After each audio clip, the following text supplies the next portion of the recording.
का। अध्याय 13 विद्युत धारा के चुंबकीय प्रभाव ले रहे हैं आज हम।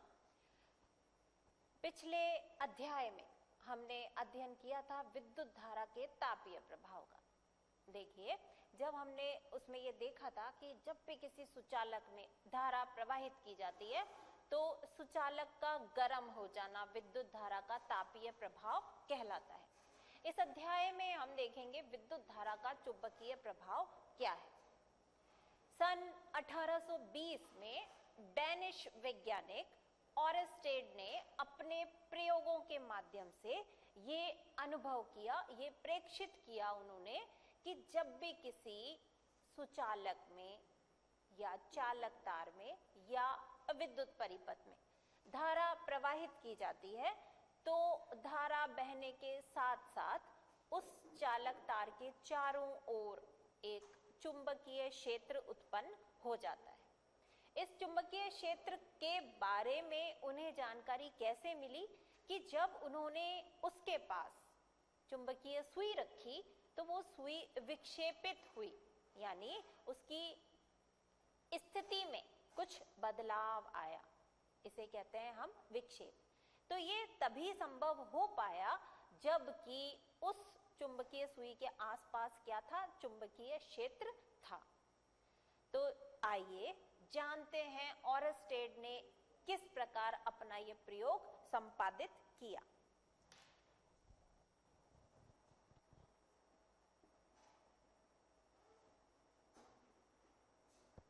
ऑरेस्टेड जो एक डेनिश वैज्ञानिक थे, उन्होंने अपना प्रयोग करने के लिए कुछ इस प्रकार व्यवस्थित किया।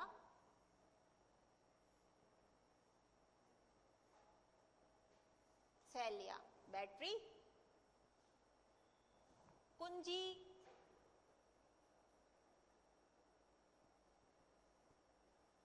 धारा नियंत्रक जिसे हम RH से बताते हैं। विद्युत परिपथ के मुख्य अवयव बताते समय आपको ये सभी बातें हमने बताई थी।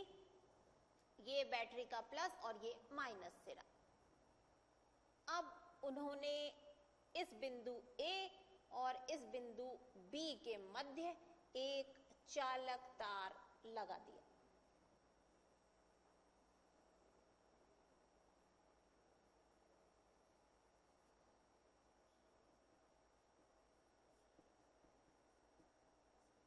ये है आपका चालक तार। दूसरी स्थिति में ये हो गई हमारी पहली स्थिति। दूसरी स्थिति में उन्होंने व्यवस्थाएं वही रखी,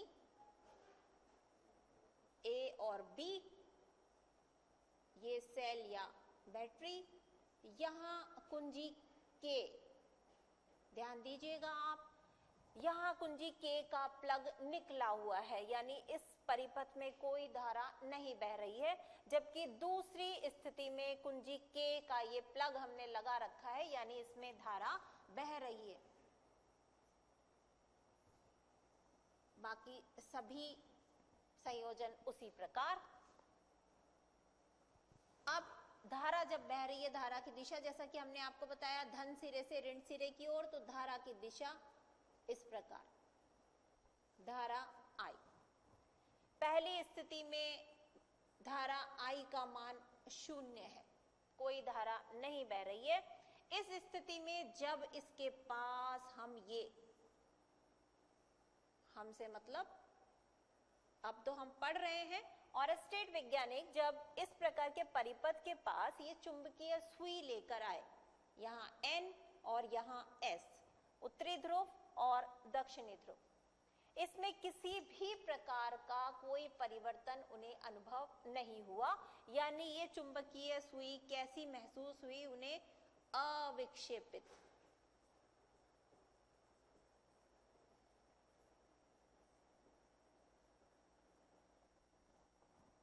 कोई विक्षेप नहीं, और विक्षेप क्यों नहीं, क्योंकि धारा का मान 0।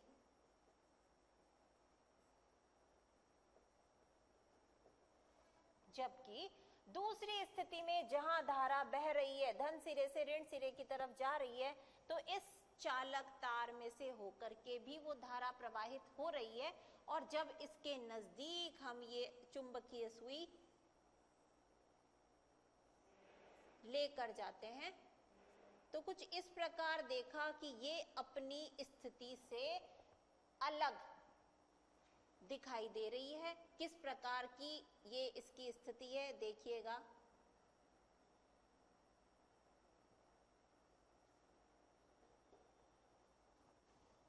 यहां से ये सिरा कुछ ऊपर की ओर विक्षेपित हो गया और ये हिस्सा दक्षिणी ध्रुव कुछ नीचे की ओर। तो यानी जो इसकी स्थिति थी वास्तविक स्थिति से ये कुछ अलग हटके प्रतीत होने लगी। ये किस कारण हुआ?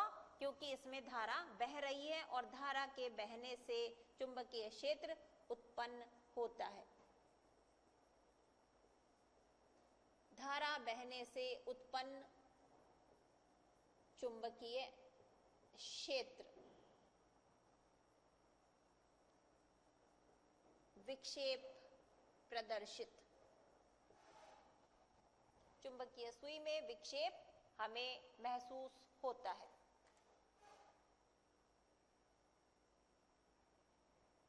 क्योंकि इस चुंबकीय सुई में विक्षेप आया, इसीलिए उन्होंने ये अंदाजा लगाया कि इस चालक तार में जब धारा बहती है तो धारा बहने से इसके आसपास चारों ओर चुंबकीय क्षेत्र उत्पन्न हुआ और उसी कारण ये चुंबकीय सुई जो है वो विक्षेपित हुई। जब हमने यानी ये धारा नियंत्रक धारा के मान को नियंत्रित करने के लिए काम में लिया जाता है। धारा के मान को परिवर्तित किया जाने पर यानी धारा का मान यदि बढ़ा दिया जाता है तो इसके अंदर चुंबकीय सुई में विक्षेप का मान भी बढ़ जाता है, क्योंकि ज्यादा धारा बहने पर ज्यादा चुंबकीय क्षेत्र उत्पन्न होगा और विक्षेप भी ज्यादा प्राप्त होगा। इसी प्रकार यदि धारा की दिशा बदल दी जाए, यदि धारा इस प्रकार से वामावर्त दिशा में प्लस सिरे से माइनस सिरे की तरफ वामावर्त यानी घड़ी की सुई के विपरीत दिशा में, घड़ी कैसे चलती है हमारी, इस प्रकार से चलती है, ये दिशा दक्षिणावर्त कहलाती है। और यदि इस प्रकार से कोई चीज गति कर रही है तो वो घड़ी के सुई की विपरीत दिशा, तो उसे हम कहेंगे वामावर्त दिशा। तो ये जो दिशा है धारा की यदि बदल दी जाए, और बदलेगी कैसे देखिएगा। यहां अगर हम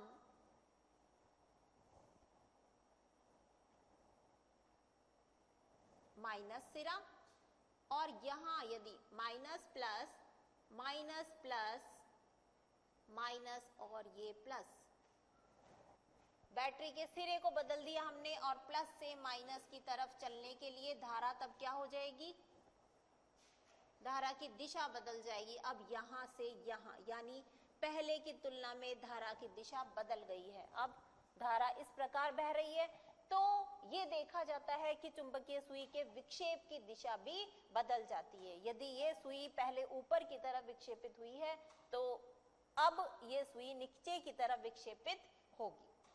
तो इस प्रकार कहने का मतलब ये है कि विद्युत धारा प्रवाहित होने पर नंबर 1 चुंबकीय क्षेत्र उत्पन्न होना निश्चित है। यदि धारा का मान बदल दिया जाए तो विक्षेप भी, उसकी स्थिति भी बदल जाती है। इस प्रकार हम ये कह सकते हैं कि विद्युत और चुंबकत्व दोनों ये घटनाएं जो हैं वो परस्पर एक दूसरे से संबंधित हैं। तो इस प्रकार का प्रयोग किया था वैज्ञानिक ऑरेस्टेड ने और उन्होंने इस प्रभाव को जो नाम दिया उसे कहा गया विद्युत धारा का चुंबकीय प्रभाव। सरल शब्दों में यदि हम समझने का प्रयास करें तो जब भी किसी विद्युत परिपथ में धारा प्रवाहित की जाती है तो उसके चारों ओर चुंबकीय क्षेत्र का उत्पन्न होना विद्युत धारा का चुंबकीय प्रभाव कहलाता है। तो हम नोट कर सकते हैं इस प्रभाव को। आप चित्र बनाना चाहें चित्र बना लीजिए।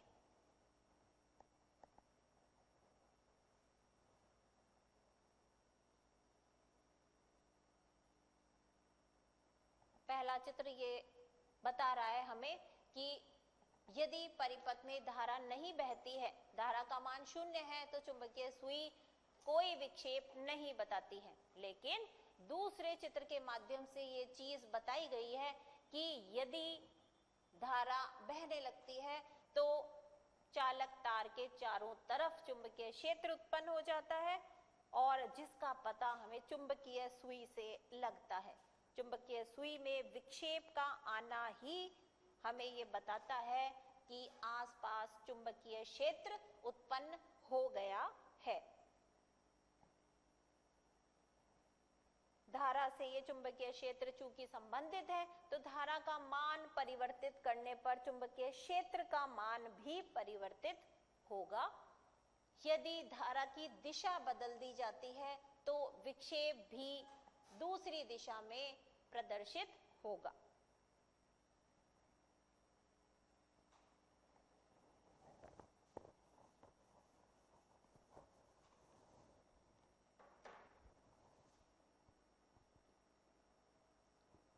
विद्युत धारा का चुंबकीय प्रभाव यदि परिभाषित करने के लिए आएगा तो हम कैसे करेंगे? यदि किसी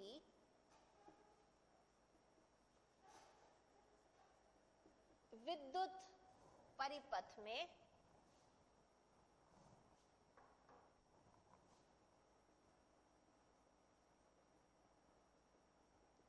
विद्युत धारा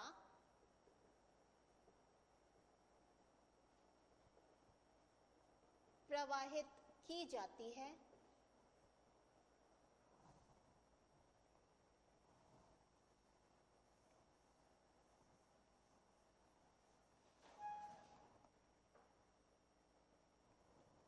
तो उसके चारों ओर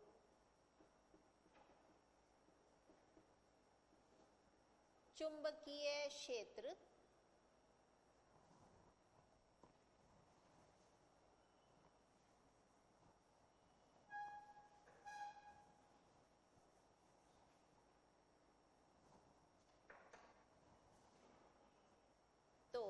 उसके चारों ओर चुंबकीय क्षेत्र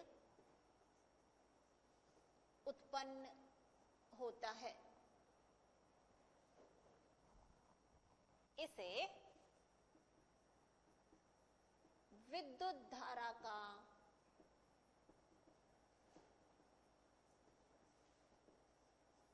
चुंबकीय प्रभाव कहते हैं।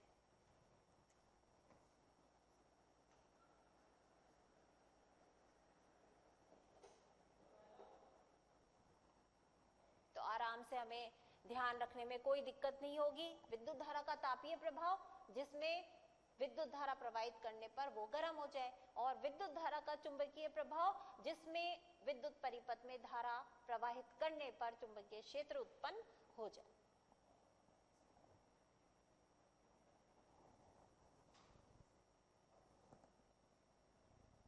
यदि किसी विद्युत परिपथ में विद्युत धारा प्रवाहित की जाती है तो उसके चारों ओर एक चुंबकीय क्षेत्र उत्पन्न होता है। इसे विद्युत धारा का चुंबकीय प्रभाव कहते हैं।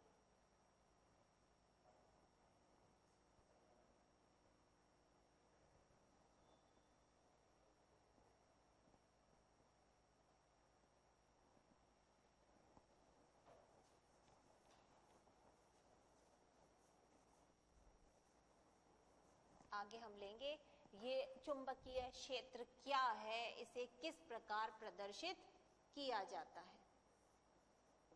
चुंबकीय क्षेत्र तथा क्षेत्र रेखाएं।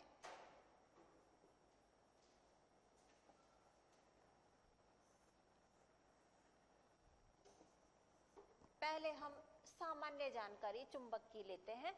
चुंबक हम सभी जानते हैं, वो गुण रखता है कि लोहे की वस्तुओं को आकर्षित करता है। तो सबसे पहली बात चुंबक के बारे में, चुंबक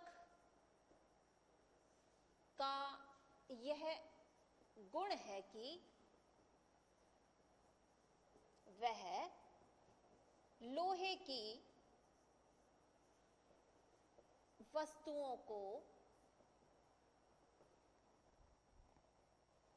आकर्षित करता है।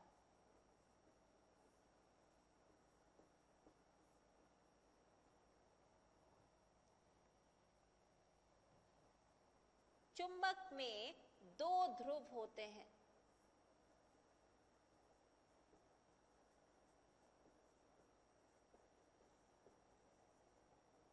उत्तरी ध्रुव तथा दक्षिणी ध्रुव। उत्तरी ध्रुव को हम N से बताते हैं, वहीं दक्षिणी ध्रुव के लिए हम S।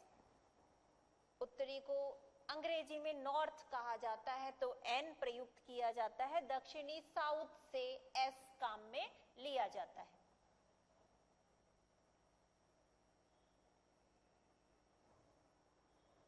यदि ध्रुवों की बात करने लगते हैं तो हम ये देखते हैं कि चुंबक के समान ध्रुव एक दूसरे को दूर हटाते हैं, यानी समान ध्रुवों में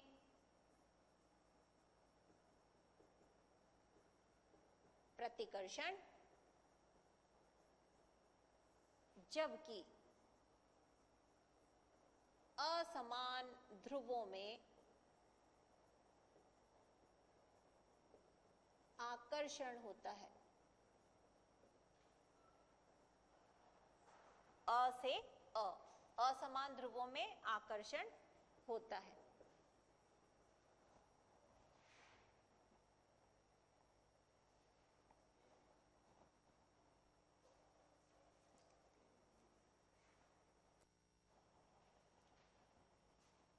जब भी किसी चुंबक के पास, छड़ चुंबक के पास चुंबकीय सुई लाई जाती है तो वो चुंबकीय सुई विक्षेपित होती है। किसी छड़ चुंबक के पास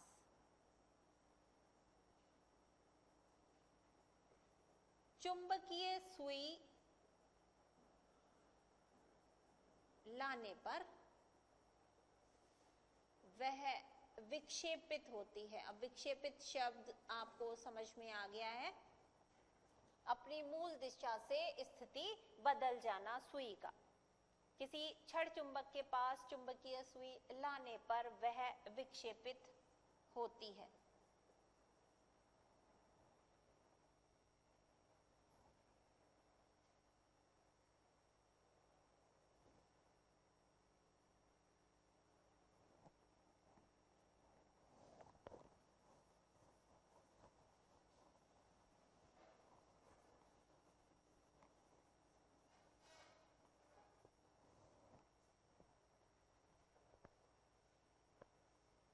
वास्तव में जो ये चुंबकीय सुई होती है वो भी एक छोटा चुंबक ही होती है। वास्तव में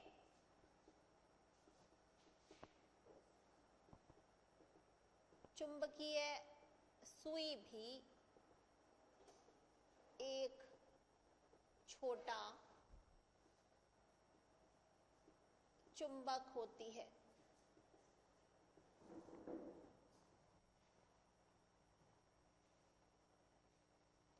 इस सुई के जो हमने दो सिरे देखे थे, जहां हमने N और S लिखा था, इस सुई के दो सिरे होते हैं जो कि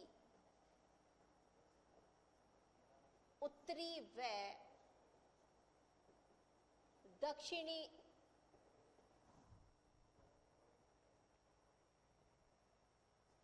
दिशा की ओर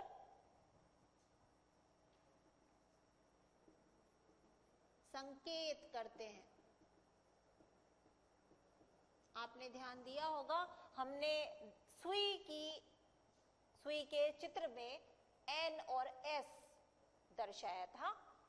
जो सिरा उत्तरी दिशा की ओर संकेत करता है उसे हम उत्तरी ध्रुव कहते हैं।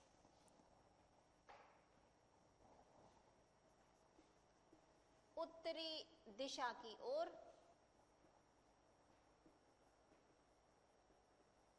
संकेत करने वाला सिरा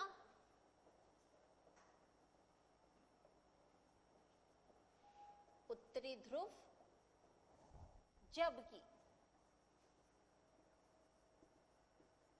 दक्षिणी दिशा की ओर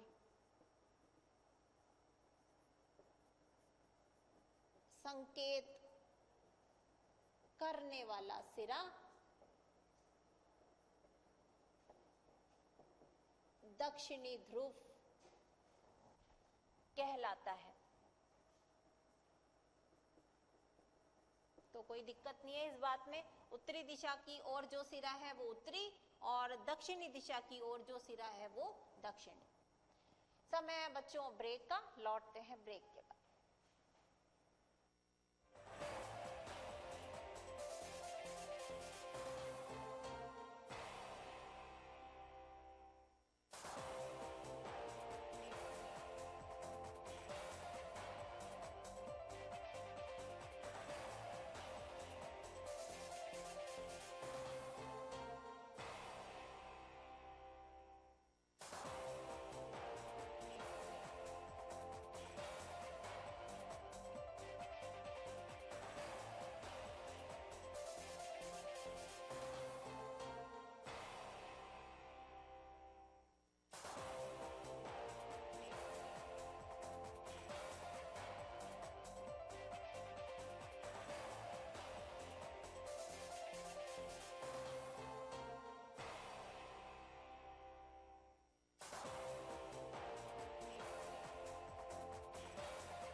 अपनी बात जारी करते हैं।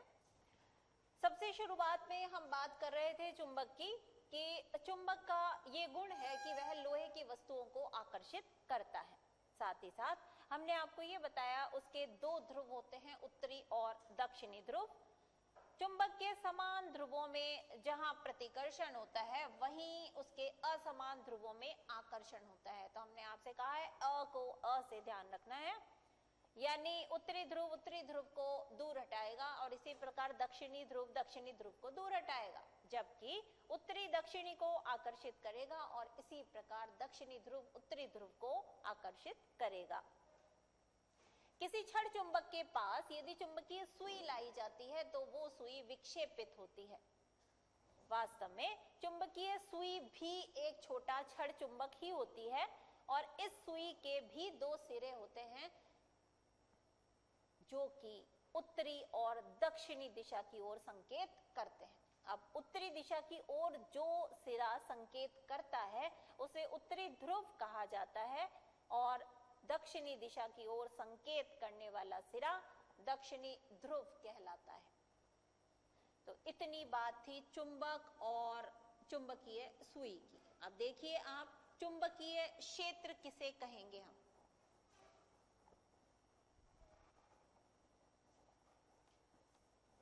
चुंबक के चारों ओर वह क्षेत्र जहां चुंबक अपना प्रभाव रखता है।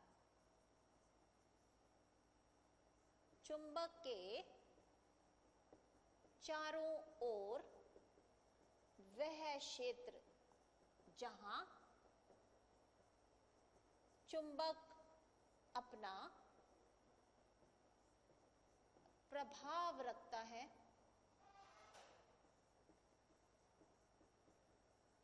चुंबकीय क्षेत्र कहते हैं।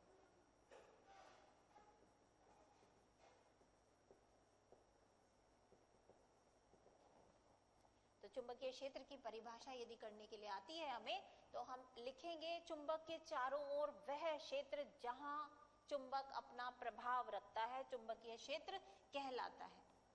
और चूंकि हम जानते हैं कि चुंबकीय क्षेत्र में चुंबकीय सुई विक्षेपित होती है, तो इस परिभाषा को हम दूसरे तरीके से भी कह सकते हैं कि चुंबक के चारों ओर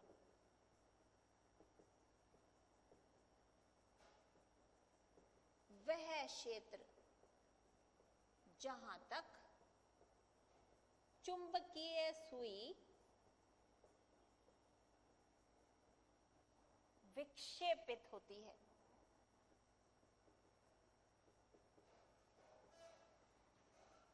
चुंबकीय क्षेत्र कहलाता है।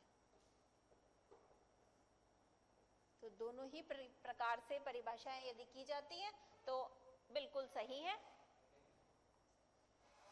पहली परिभाषा, चुंबक के चारों ओर वह क्षेत्र जहां चुंबक अपना प्रभाव रखता है, चुंबकीय क्षेत्र कहलाता है। 2013 में यह परिभाषा पूछी गई थी। प्रश्न का एक हिस्सा यह था, चुंबकीय क्षेत्र को परिभाषित कीजिए।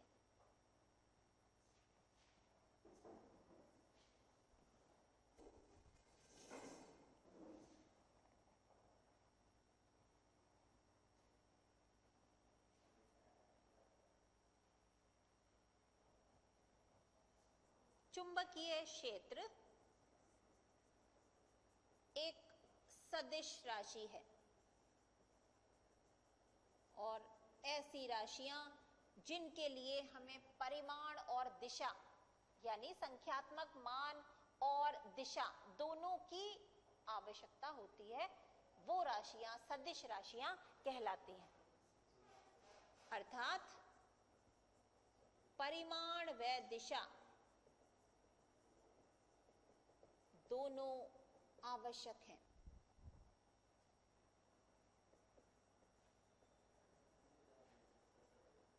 चुंबकीय क्षेत्र एक सदिश राशि है, यानी इसे व्यक्त करने के लिए जहां हमें परिमाण की आवश्यकता होती है, वहीं दिशा भी बतानी आवश्यक है।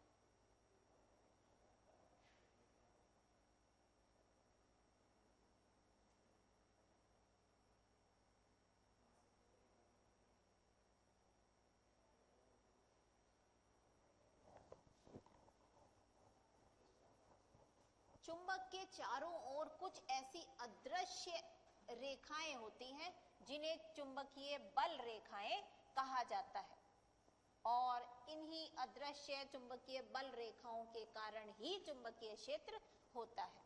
तो चुंबकीय क्षेत्र का कारण क्या है? चुंबकीय बल रेखाएं। चुंबकीय क्षेत्र चुंबकीय बल रेखाओं के कारण होता है, जिसे हम क्षेत्र रेखाएं भी कहते हैं। तो चुंबकीय क्षेत्र का कारण क्या है? चुंबकीय बल रेखाएं जो चुंबक से अदृश्य रूप में निकलती हैं।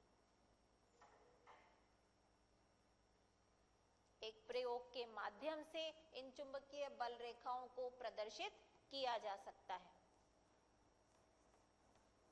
लेते हैं हम वो प्रयोग।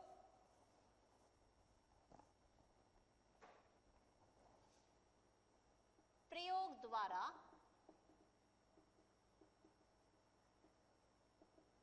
चुंबकीय बल रेखाओं का प्रदर्शन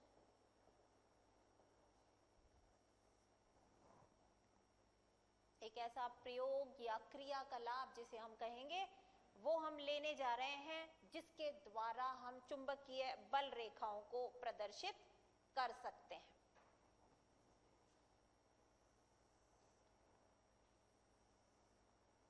मान लीजिए ये एक ड्राइंग बोर्ड है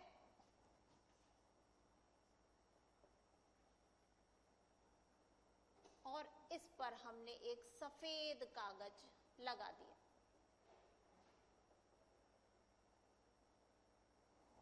और फिर इसके बीचों बीच हमने एक छड़ चुंबक रख दिया।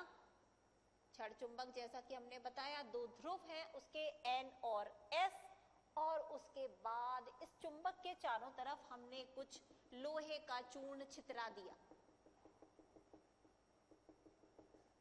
ये है लौह चूर्ण। उसके बाद इसे थोड़ा सा जैसे ही हमने थपथपाया तो हम क्या अनुभव करते हैं कि ये लोहे का चूर्ण अपने आप को कुछ रेखाओं के रूप में व्यवस्थित कर लेता है। किस प्रकार देखिएगा,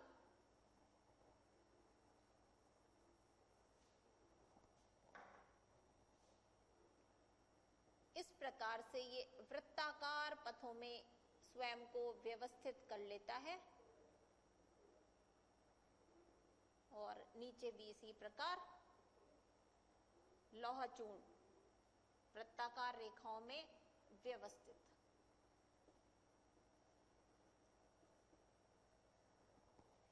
तो जिस तरह से ये लौह चूर्ण स्वयं को व्यवस्थित करता है, ये पथ जो है ये चुंबकीय बल रेखाएं कहलाती हैं। इस प्रकार वे रेखाएं जिसके अनुदिश लौह चूर्ण स्वयं को व्यवस्थित कर लेता है चुंबकीय बल रेखाएं कहलाती हैं। वे रेखाएं जिसके अनुदिश यानी जिसके अनुसार लौह चूर्ण स्वयं को व्यवस्थित कर लेता है, संक्षेप में लिख रहे हैं हम, चुंबकीय बल रेखाएं कहलाती हैं। तो ये जो वृत्ताकार पथ आपको नजर आ रहा है ये सब है चुंबकीय बल रेखाएं, और इन्हीं बल रेखाओं के कारण ही चुंबकीय क्षेत्र उत्पन्न होता है।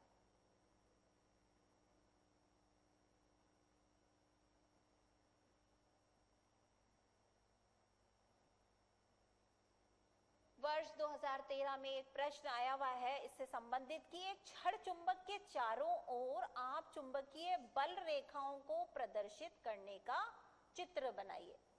देखिए किस प्रकार वो चित्र दर्शाना था हमें।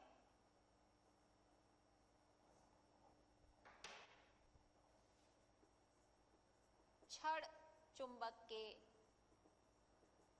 चारों ओर चुंबकीय क्षेत्र का प्रदर्शन 2013 में ये पूछा गया। आप देखिए इसका चित्र बिल्कुल सिंपल है, इसी मेन बात को आपको ध्यान में रखना है। ये हमारा छड़ चुंबक, एक तरफ उत्तरी ध्रुव और दूसरी तरफ ये दक्षिणी ध्रुव।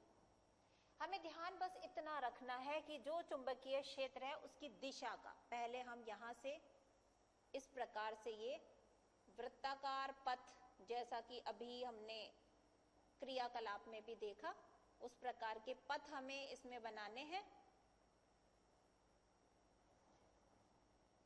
और यहां से ये इस प्रकार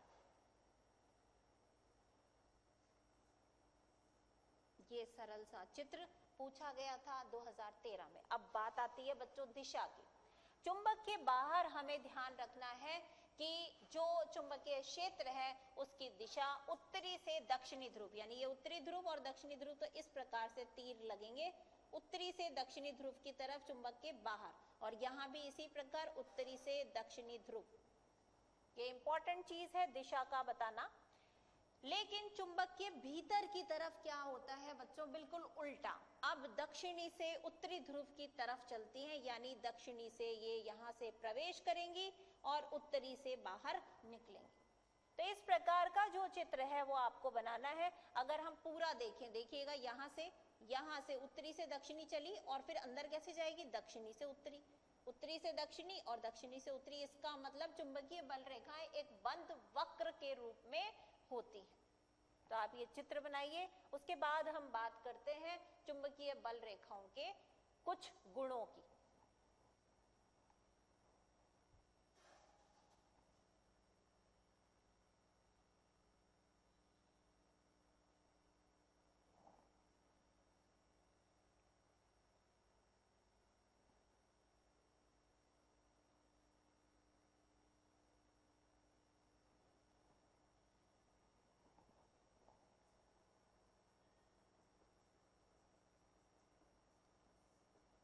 विशेषताएं ऊपर ले लेते हैं हम।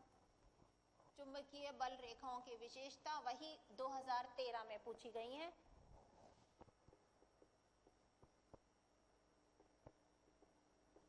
चुंबकीय बल रेखाओं की विशेषता थोड़ा फटाफट से नोट करना होगा क्योंकि समय हुआ जा रहा है। सबसे पहली बात यदि हम करें इन रेखाओं की, हमसे 4 विशेषताएं 2013 में पूछी गई थी, हम उससे ज्यादा ले लेते हैं। सबसे पहली बात है, जैसा कि हमने बताया, चुंबक के बाहर इनकी दिशा होती है, चुंबक के बाहर उत्तरी ध्रुव से दक्षिणी ध्रुव की ओर। दूसरा बिंदु, चुंबक के भीतर दक्षिणी से उत्तरी ध्रुव की ओर, और इसीलिए चुंबकीय रेखाएं बंद वक्र होती हैं।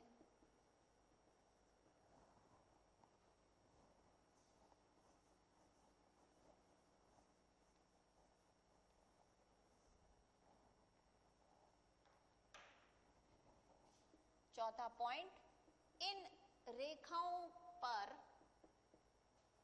खींची गई स्पर्श रेखा चुंबकीय क्षेत्र की दिशा बताती है।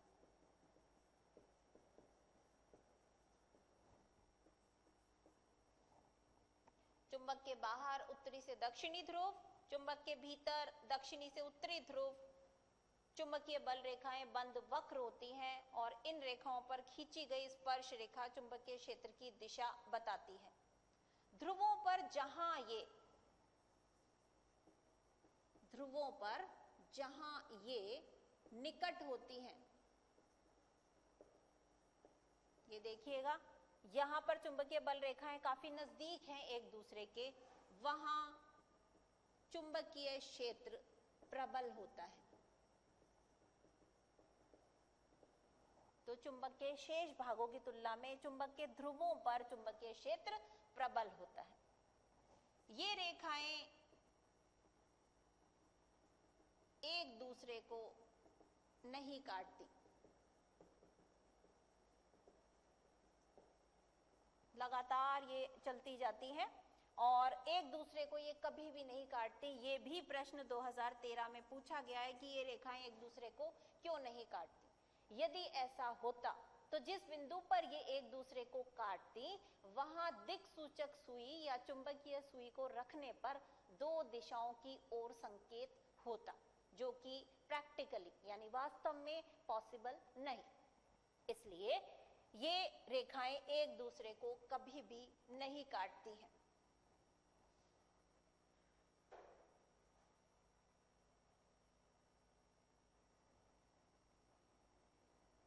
तो ये कुछ विशेषताएं हैं 2013 में एक तो प्रश्न ये आया हुआ है कि चुंबकीय बल रेखाएं एक दूसरे को क्यों नहीं काटती। तो इसका उत्तर ये है कि जिस बिंदु पर वो अगर काटती वो बिंदु दो दिशाओं की ओर संकेत करता, जो कि संभव नहीं है।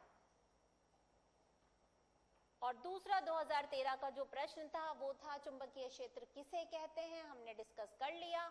चुंबकीय क्षेत्र रेखाओं को किसी छड़ चुंबक के चारों ओर बनाइए, जिसके लिए ये चित्र आपको बताया गया है। और उसी प्रश्न में एक और बात पूछी गई थी, चुंबकीय बल रेखाओं की विशेषताएं बताइए। तो ये 6 विशेषताएं हमने बात कर ली है, 4 पूछी गई थी।